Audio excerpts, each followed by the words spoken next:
blinding me. The very dark of a dark blinding me. Very dark, very dark, very dark, very dark.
Baby, she was in a nightgown. When I went to see my baby, she was on the ground. There was something in her voice, something I was sensing.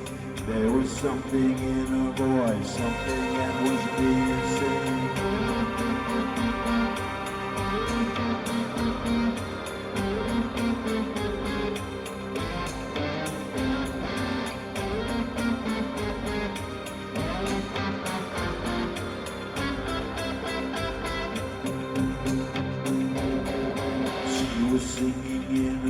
And she was singing sadly. She was singing in her sleep and she was looking at me. There was something in her eyes, something I was sensing. There was something in her eyes, something that was missing.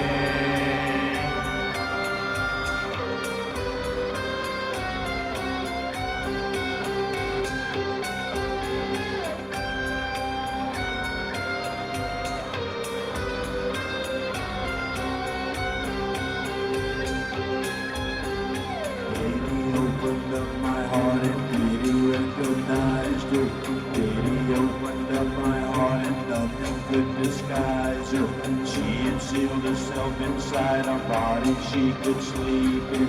She had sealed herself inside and nobody could see in.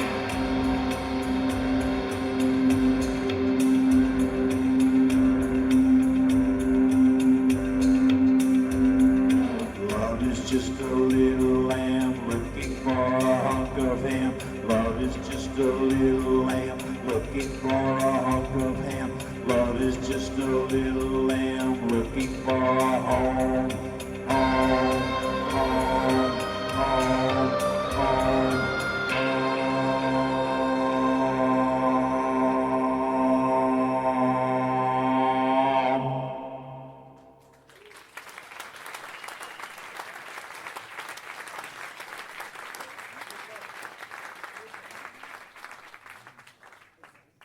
Hi, everybody. It's me, Randy, singer for the Residents. This is Chuck, over here on keyboards.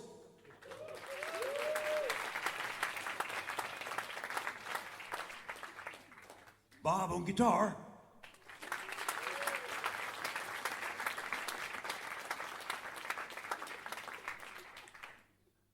Now, I'm sure all of our longtime fans out there remember that there were always 4 of us. Well, I'm sorry to say that Carlos has retired. After almost 40 years, Carlos decided that the rock and roll lifestyle was just not for him. So, Carlos has gone back to Mexico and he's taking care of his mom now. But we miss you, buddy. We miss you. Now, we don't miss those really long, extended drum solos. But still, Carlos, you're the man. All right, so, we wanted to invite all of you people into our little living room here so that we could play a few songs for you and tell you a few stories. Now, some of these stories are kind of spooky. So, get ready. Here is the first one. It's called The Talking Light. Uh-oh, catch it. Uh-oh, catch it. Uh-oh.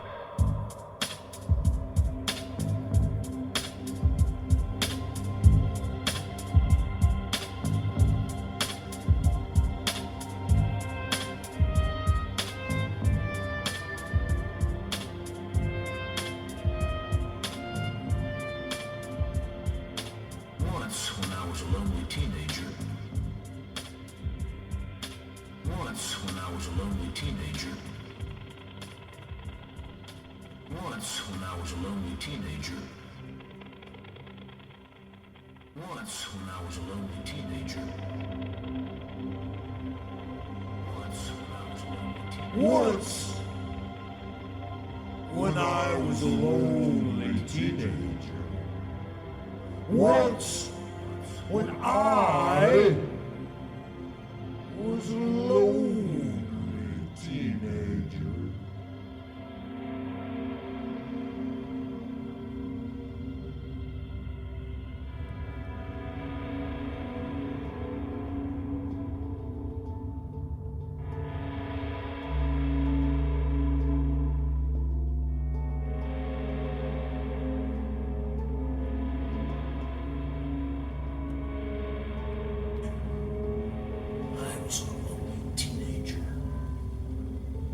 I was out walking by myself and wandered into an unfamiliar area. The land was badly eroded, and as I looked up a small ravine, I saw a little cottage that appeared to be deserted. I noticed a weathered piece of paper stuck to the door and became curious as to what it said. In large, shaking letters were the following words. If you find my baby inside, please bury him.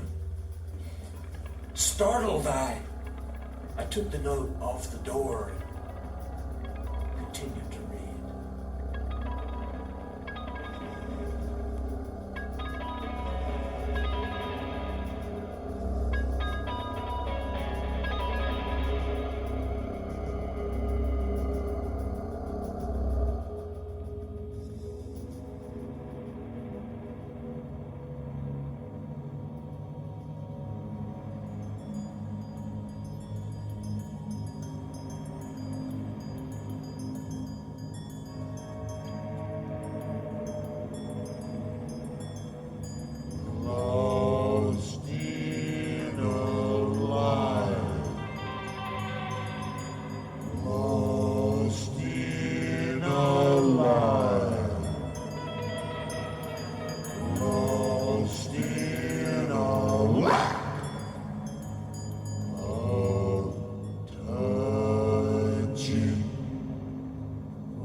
cannot stay here no more. Something has my baby in that house and I can't get him back. There is some kind of light surrounding him, and every time I try to reach my hand into the light and grab my baby, it burns me. But it don't seem to be hurting him none.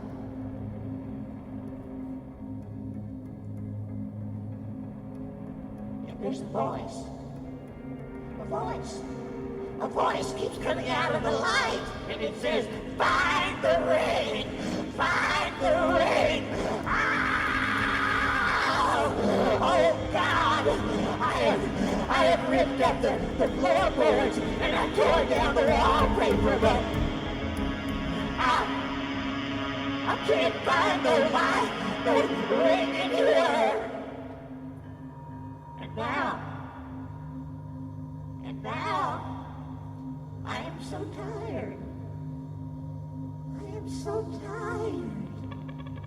I don't know what to do except go look for help, but I may not be able to make it back to my poor baby. Oh, God! Somehow I think we wound up in hell.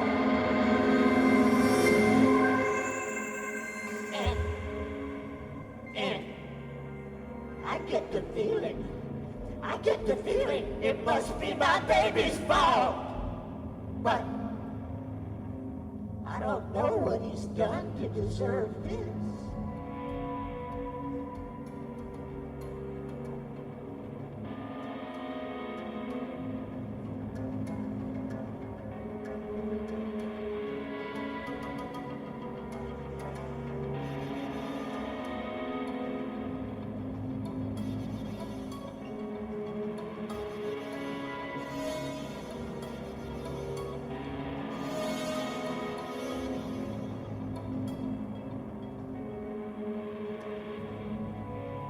Except for a small area around a baby bassinet in the center of the room, the interior of the shack was total chaos.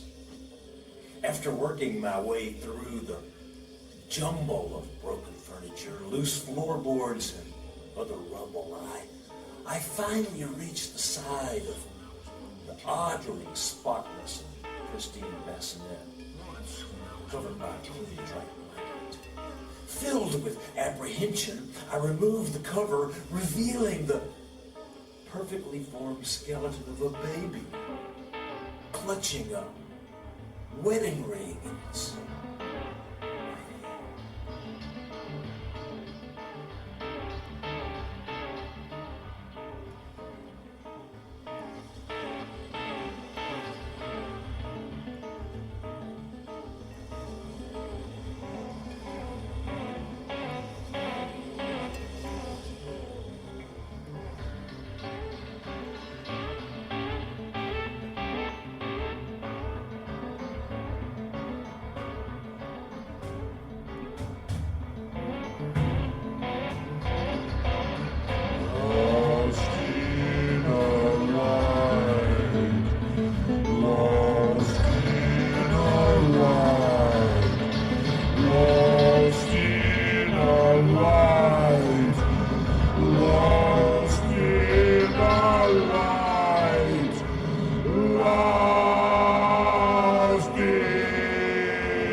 After scratching a shallow hole in the dry dirt of the ravine, I was about to dump the pitiful basket of bones into it when I noticed some words engraved on the ring.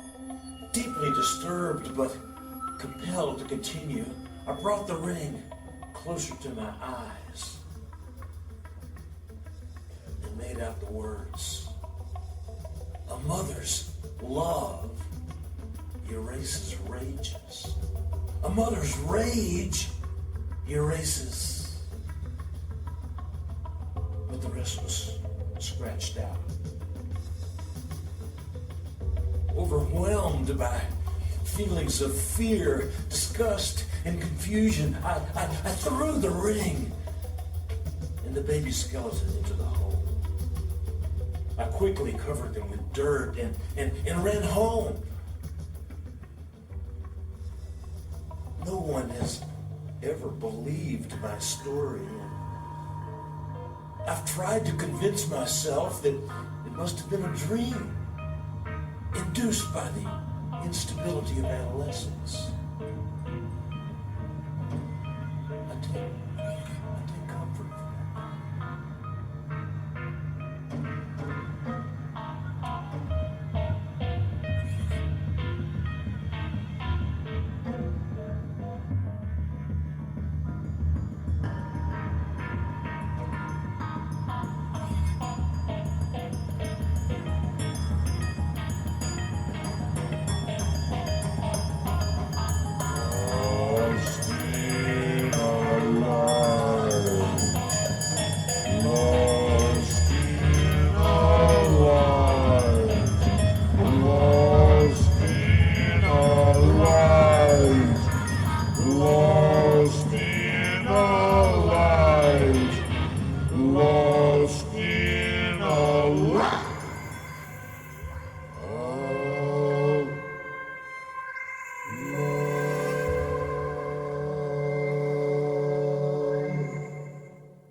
I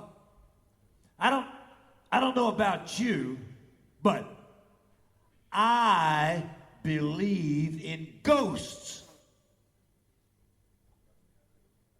They've always been there. My whole life, they were under the beds, in the backs of the closets. There was this one guy. There was this one guy named Red. I worked with him on a 12-story building. He was a construction worker guy. And all of a sudden, one day, beep, plop. Red fell off the building. And I found his body. All rearranged in a weird kind of a way. And from that time on, whenever I would go somewhere really high, like the edge of the Grand Canyon or the top of the Dubai Tower, Red would suddenly appear. And he would talk to me in this really sweet, soothing voice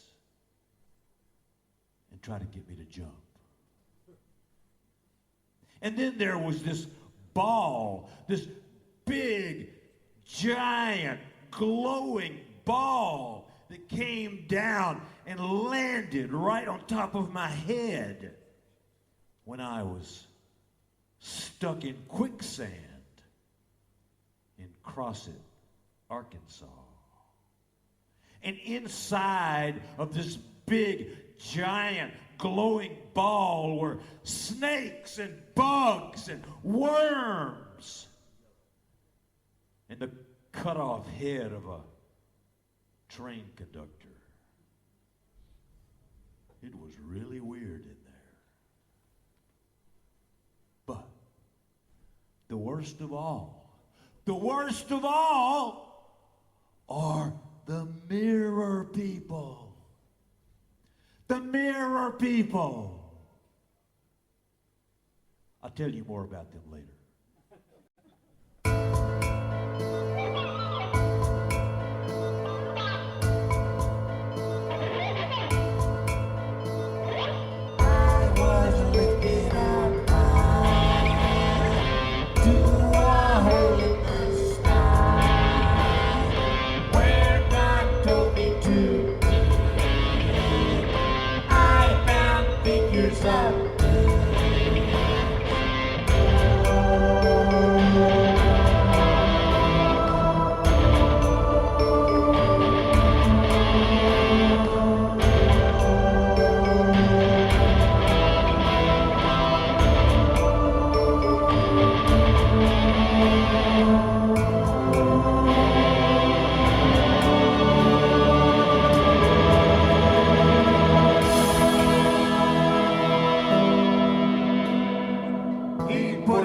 Butchers to work with a competent clerk, executing those who had abandoned the truth.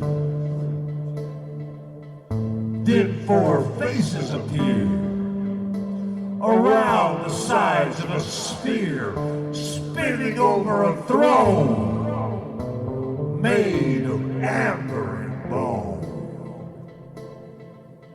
The ball was covered with eyes. And as it started to rise, God commanded the clerk to take me back to the dirt.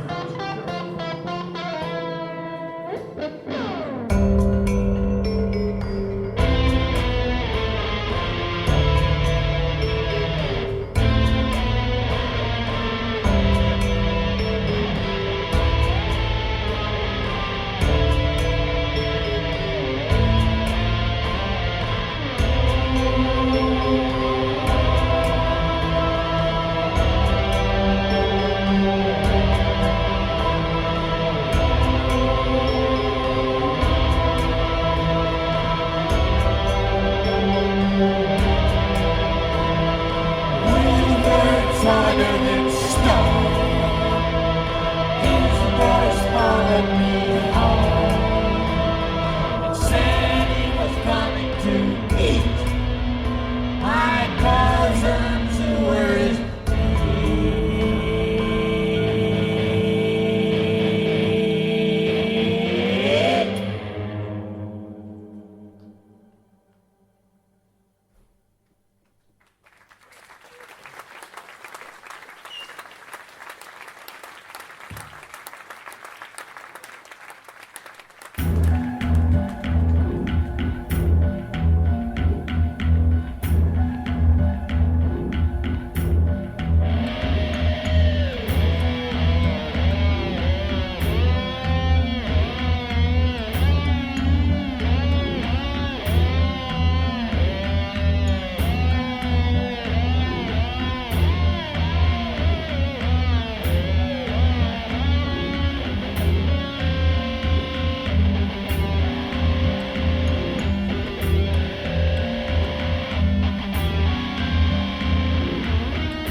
Come and see the holy twosome. They can heal and they can do some things that no one ever did before.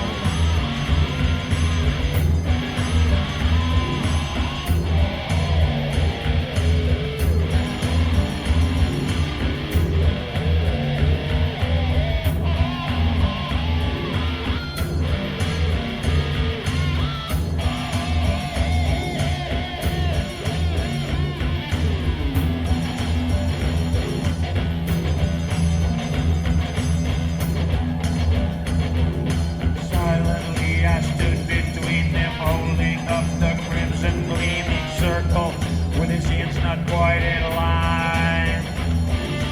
And I lifted up the cover softly like it was my lover, and I felt them shudder as they sighed. Then I clamped the metal on it, something like a liquid donut shimmered by the Holy Union side. Then the people screamed and shouted as the donut grew and sprouted, little bitty dust balls made of fire that eventually descended down the lines and finally ended at the screams and unbelieving cries. For soon the cripples would be walking and the dummies would be talking. But no one knew exactly how or why.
people.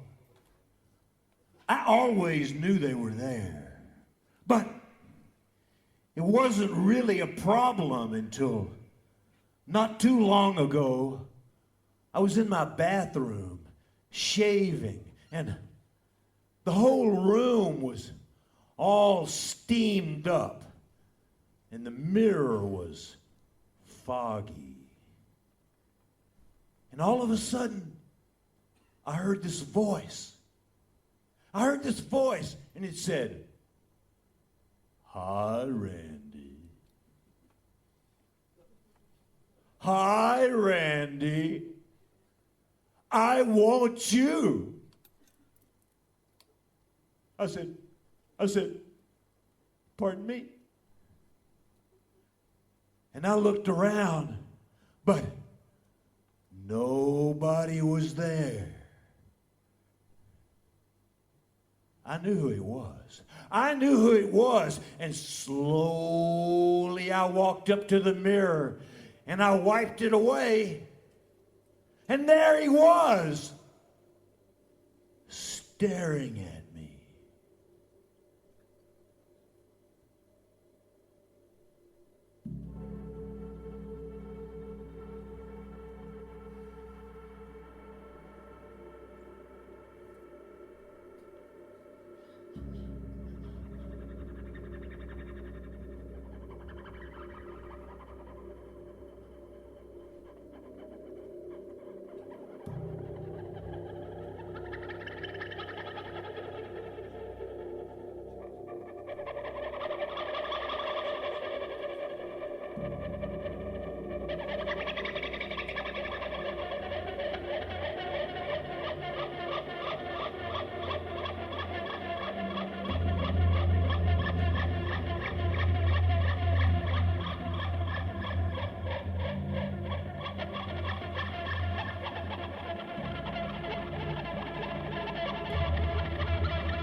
It's only been 2 weeks since Howard died, so I guess I should be destroyed, a miserable wretch, shattered and scattered like the shards of a discarded whiskey bottle hitting the pavement.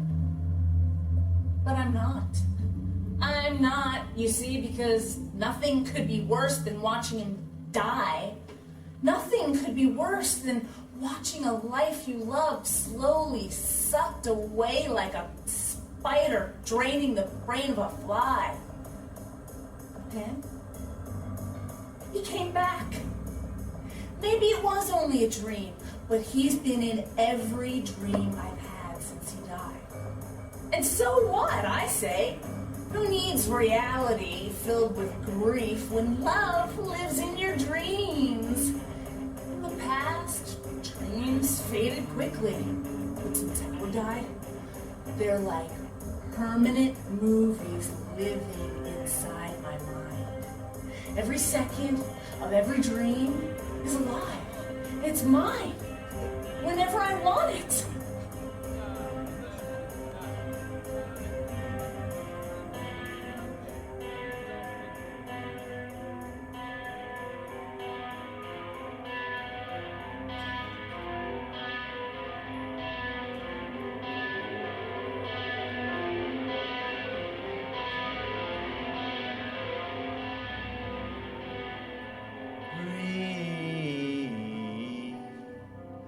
Dream, dream.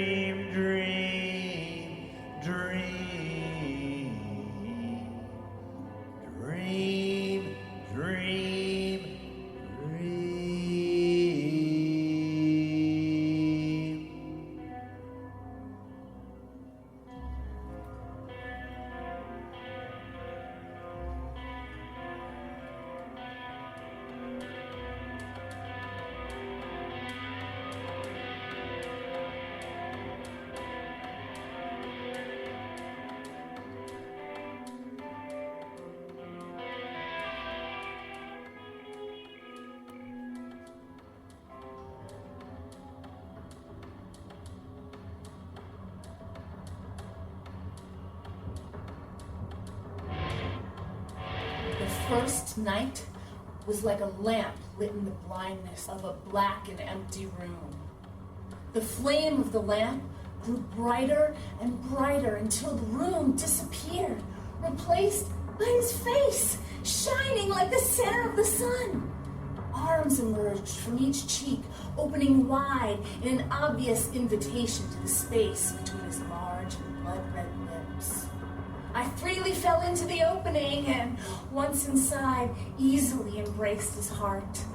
It was stuck to the top of his torso, where the nape of his neck might have been, and then it linked me with love and with laughter and made my mind twinkle and grin.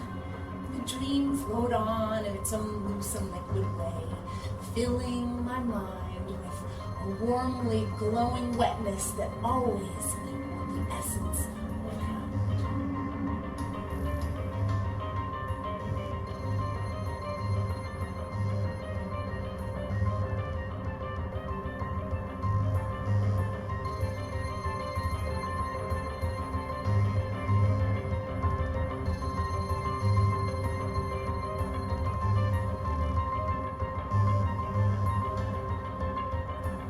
Whenever I want you, all I have to do.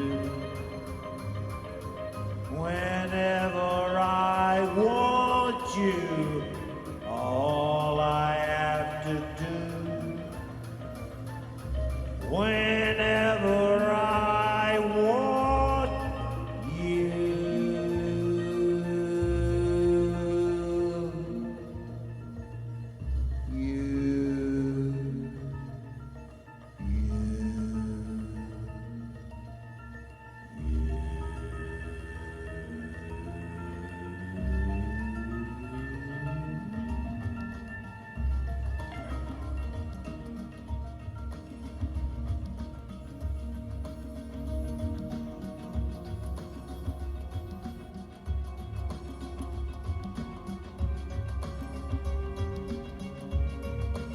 Rachel, my best friend, was waking me for Howard's funeral. I had slept for 18 hours. The heaviness of grief saturating the service was more than I could bear. But I had to bear it. It didn't matter how many times I broke down or how many condolences left the lips of family and friends. It never got any better. But somehow it managed to get worse. Just as the service was ending, I tripped at the edge of the dirt pile waiting to fill Howard's hole. And as I tripped, I bumped into Howard's mother, causing both of us to fall into the open grave, giving the grieving woman a perfect release for the venom and rage consuming her soul. As my friends and family looked on, my dead husband's mother hit me 14 times with her purse before I fainted into the waiting arms of my beloved.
life continued on like that for the next 2 weeks as I slept a little longer and dreamed a little more each day.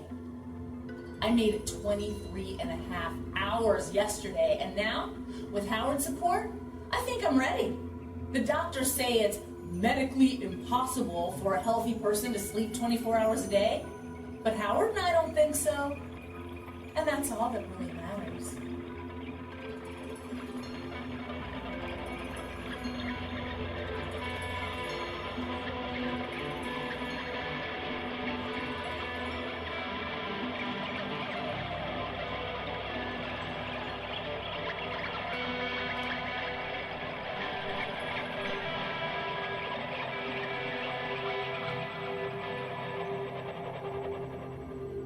Whenever I want you, all I have to do is dream.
See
brown. Mr. Cuckoo has fallen asleep.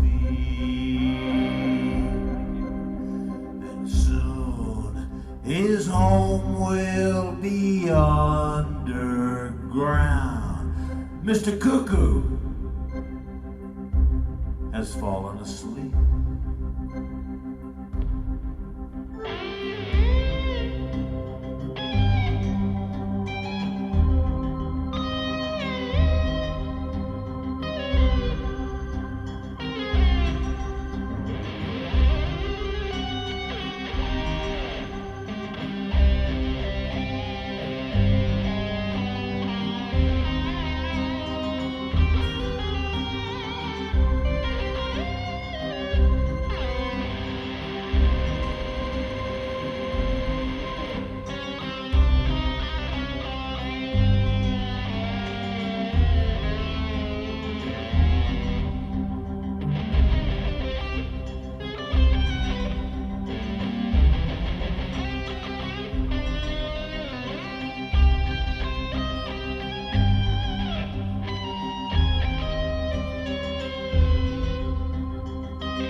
Sky was dark as a hopeless heart when I went to my window today. The wind was cold and the world was old when I went to my window today.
Once I went to Barstow, then I went to bed.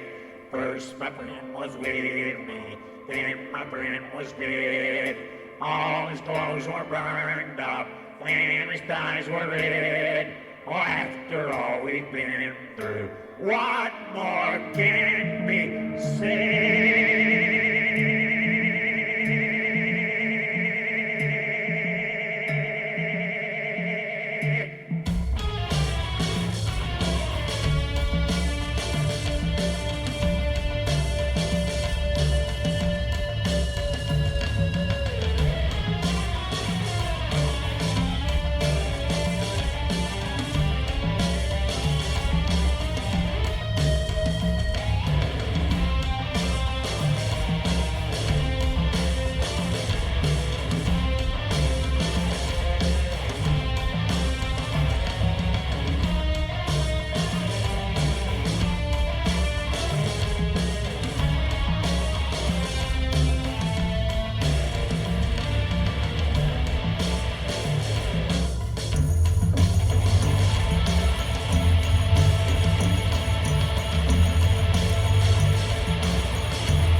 once I went to Barstow, then I went to bed. First my friend was with me, then my friend was dead. All his clothes were burned up, and his eyes were red. Oh, after all we've been through, what more can be said?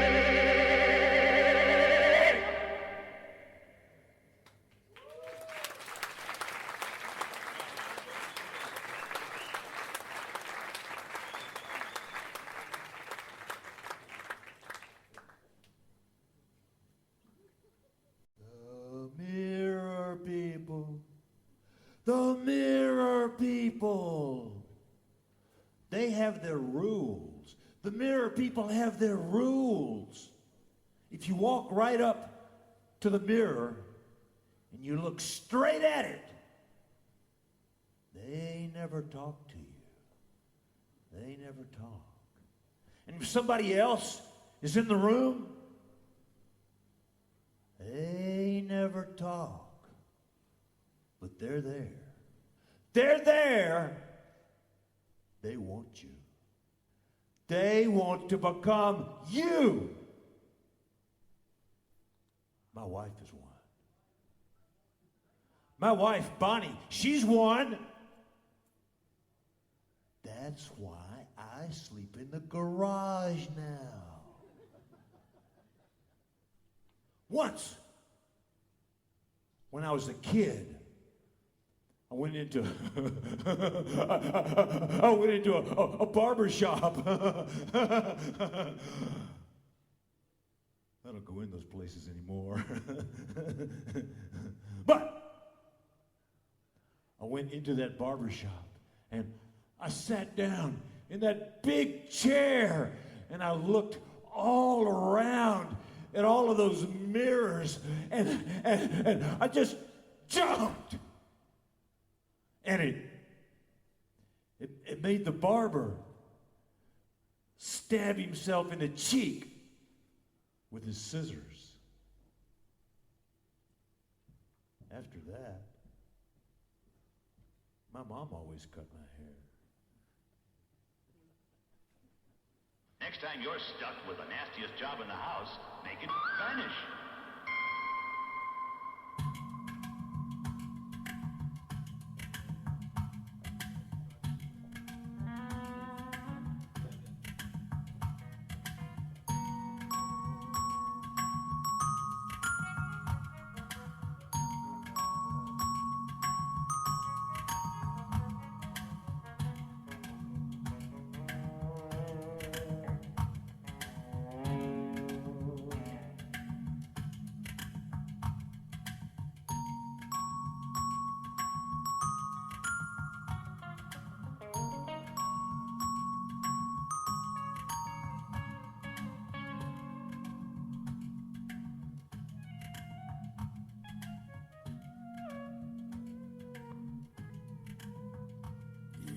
Unseen sister objects.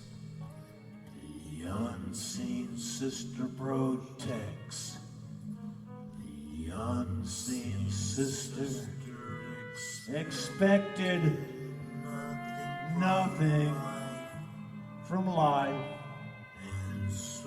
And so she asked from sight.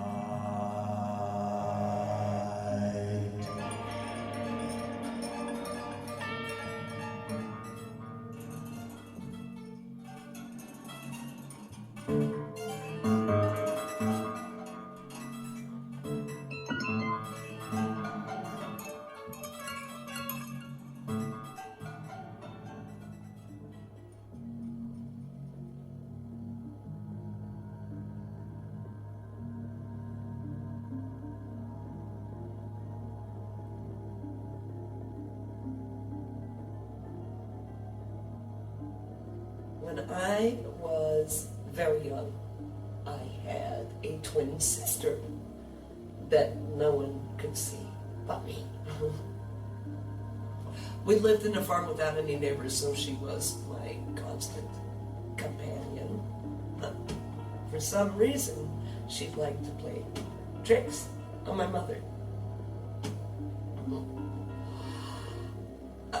These tricks were often mean, and even though I didn't, I usually got the blame, I was unable to stop myself from helping her.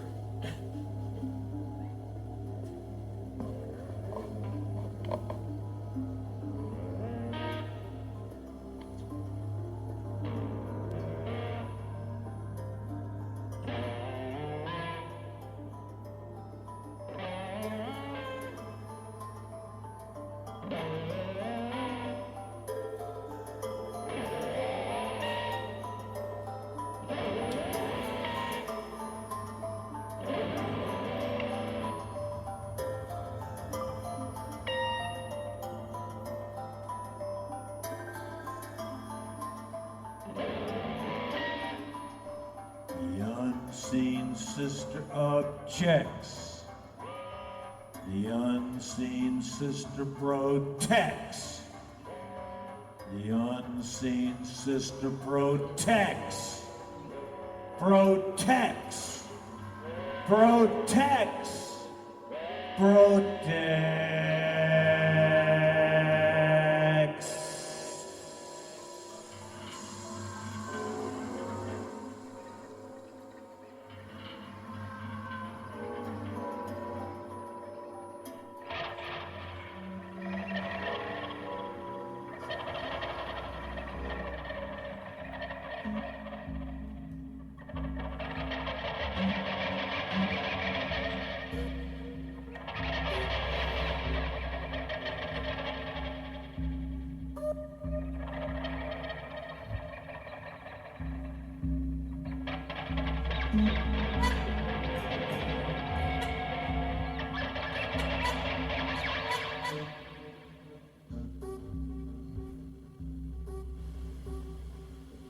Once we were playing under the kitchen table where my mother was sitting shelling peas.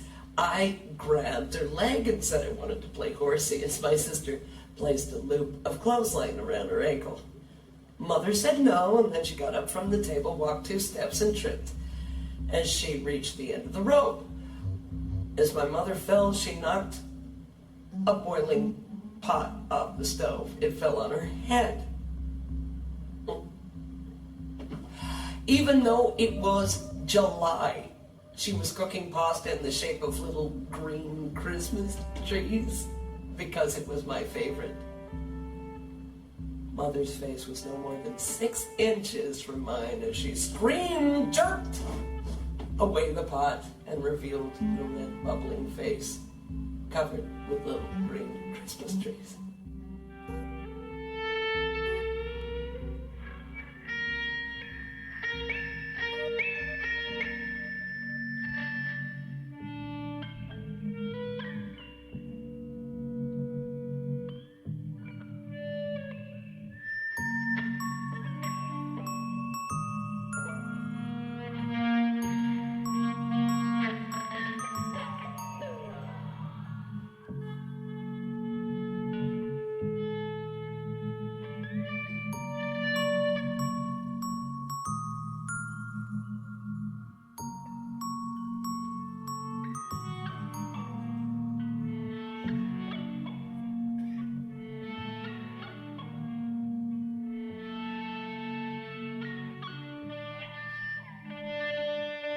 Unseen sister,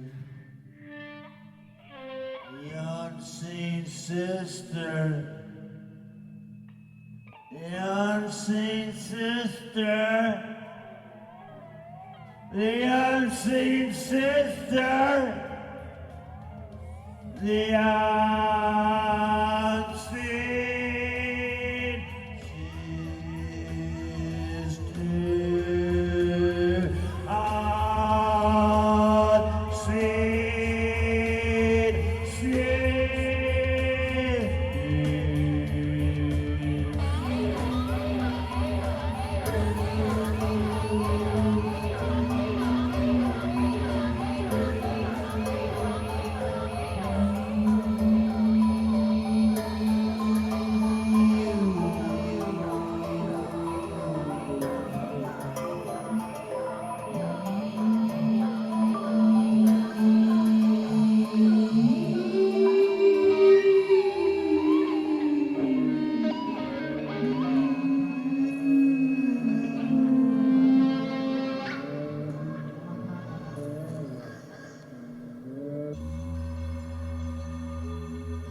Mother was dead when I woke up. 7 years later, my father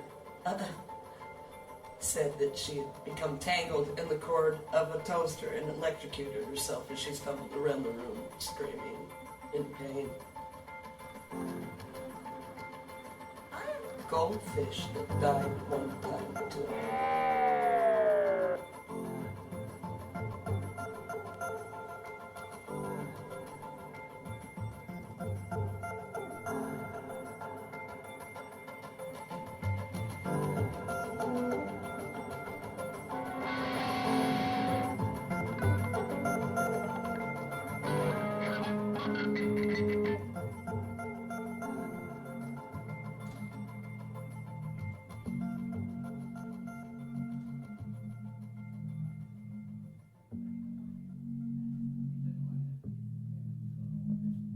The unseen sister objects.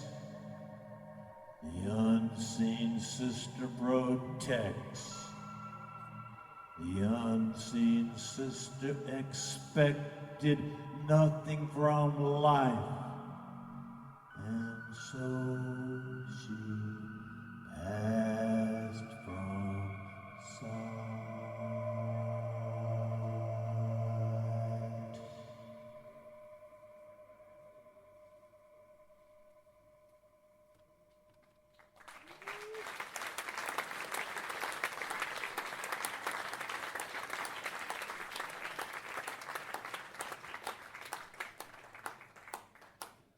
The mirror people, the mirror people. Okay, all right, I know all this mirror people stuff. It sounds kind of weird. You probably think I'm crazy. Okay. All right. Okay. I'm going to show you. Wait, right there. Wait.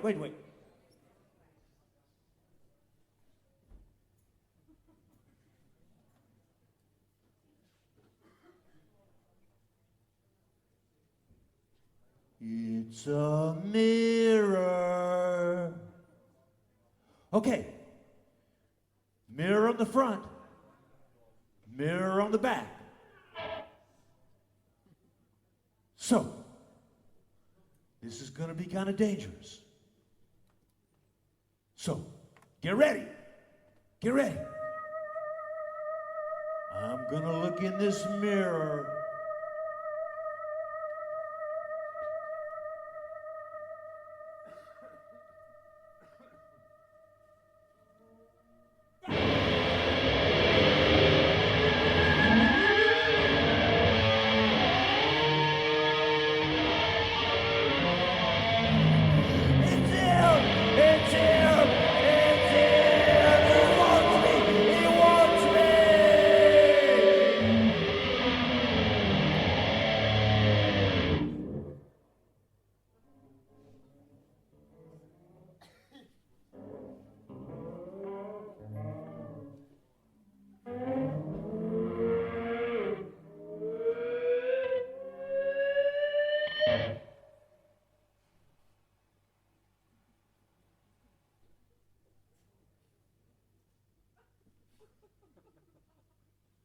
Hi. I'm Randy, singer for the residents.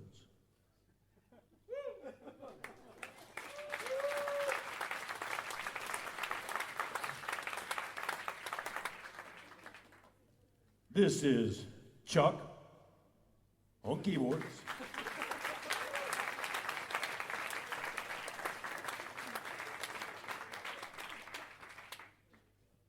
Bob on guitar.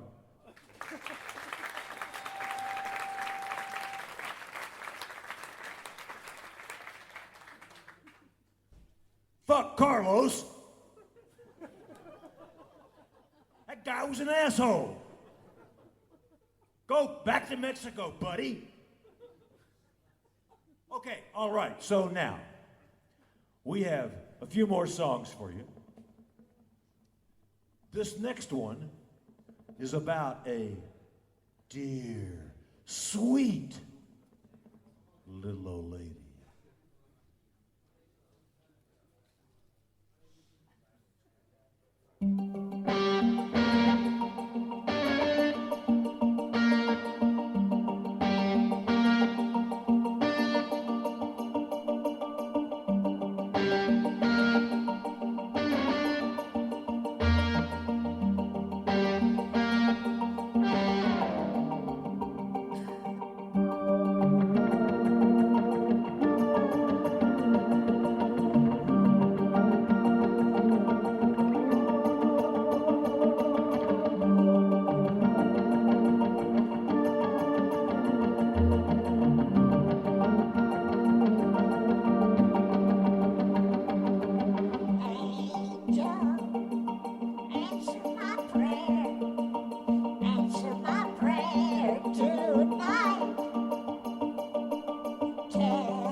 Plants.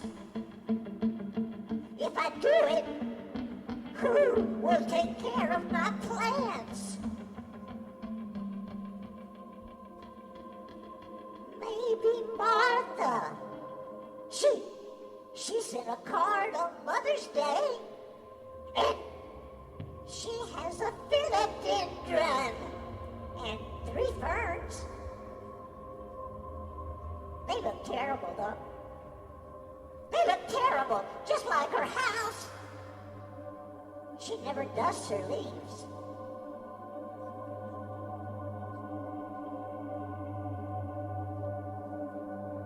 What about Berta?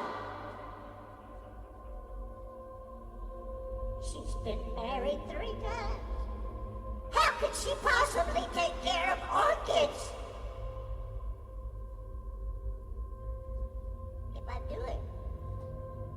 If I do it, how long would it be before they noticed? Weeks, months.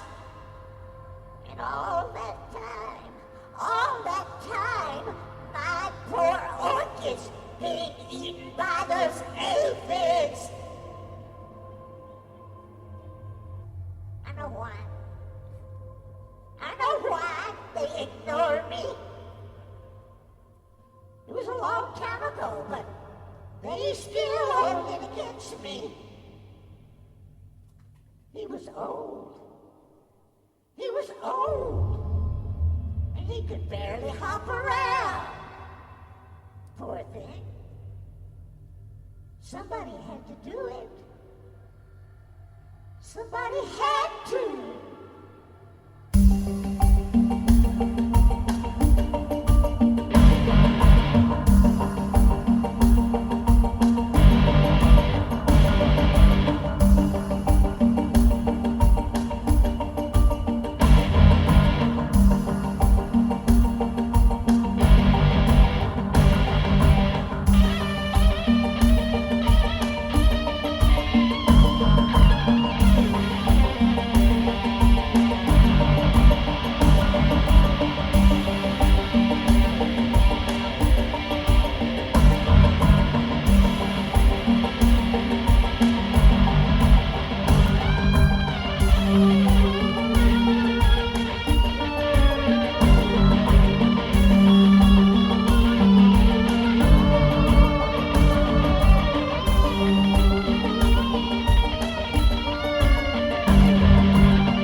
job.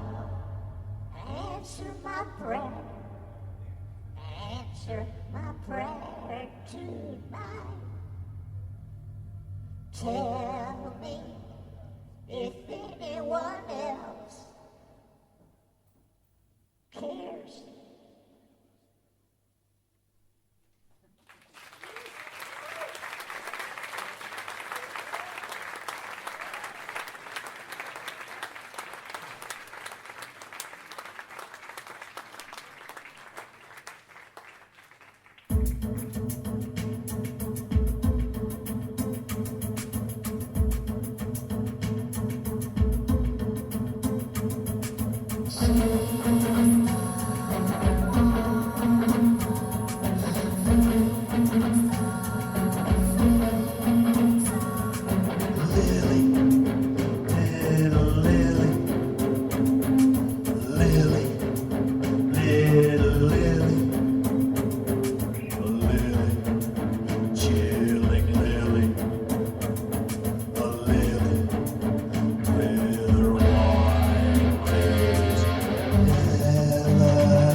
Like a face in a flashlight with teeth it might bite. Like dice rolling snake eyes in headlights at night. Or like a corpse in the sunshine, or eyes in a fight.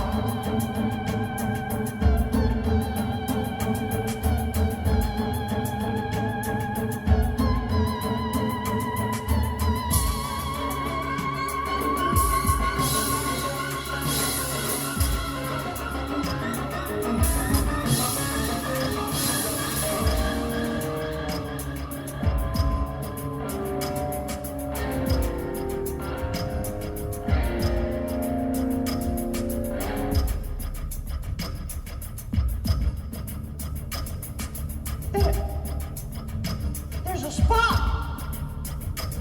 There's a spot on my glove! No! No! Maybe it was make 'em running. Make 'em running, honey. Doilies! Doilies! Where have all the doilies gone? Roses will wither and die, along with the lace and the line. Nothing is nicer than death at matching the bad and the best.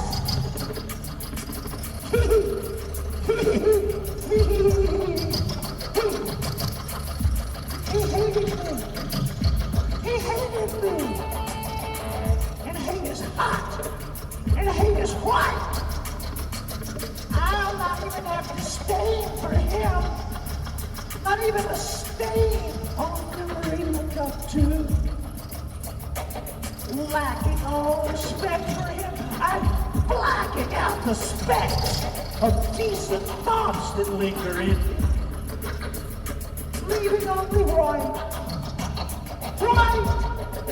calm, peaceful white swans, silently glide through the snow, looking down the bleak stones of a noble knight who wanted to save his lady, his lovely lady. She wanted to bring her man milk in the moonlight. But it was too late. It was too late. It was too late. He said,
from the bleeding lips of a youth who lay on his dying bed at the close of day.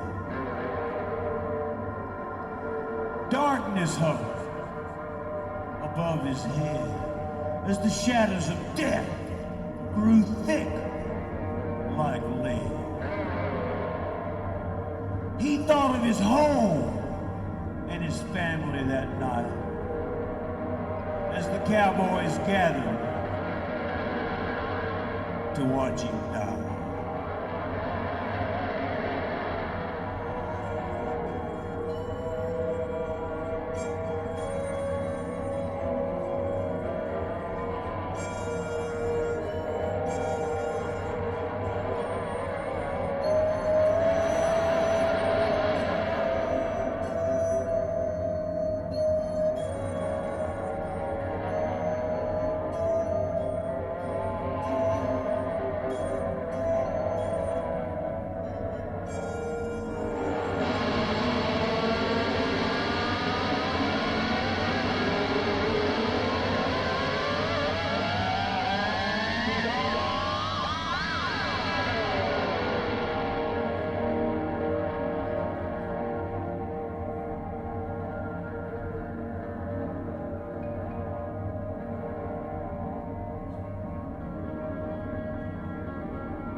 Bury me now on the lone prairie where the wild coyotes howl over me in a narrow grave just 6x3. Oh, bury me now on the lone prairie.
boys stopped there. But we took no heed of his dying prayer. In a narrow grave, just 6 by 3, we buried him there on the lone prairie.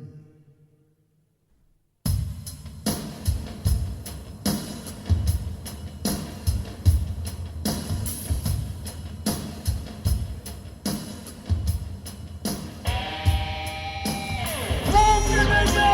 What can they do? What can they do today? What can they do? What can they do? What can they do today? They don't know what to say. Don't know what to do. Don't know what to say. Don't know what to say. Don't know what to do. Don't know what to say today. There's no going back. No going back. No going back. No going back. No going back. No going back. No going back today. So what can they do? What can they do today? What can they do? What can they do? What can they do today?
Die!